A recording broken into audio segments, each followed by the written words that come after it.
Number 18, focus on building a portfolio of assets. And I don't just mean like a stock portfolio. Every article you write, every workshop you do, every video or podcast episode you post, all of these you can look at as individual assets in your portfolio of thought leadership and competency. Each one builds your reputation. Each one attracts the right people and the right opportunities. It's also like nobody cares what you say you can do. Everybody makes claims all the time.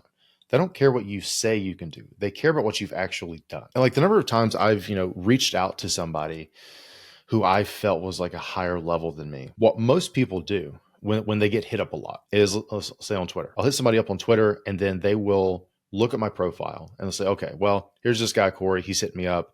Let me see if this guy is worth following up with.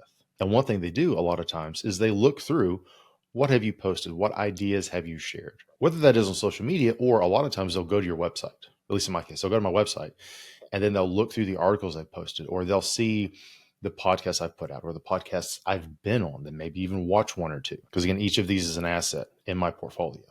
And then they're like, oh, I like how Corey thinks. Let me follow up with him. Let me hit him up and start a conversation. The other piece to this is I will share some on social media, but the majority of my effort goes into longer form content. Again, go back to one of the other lessons.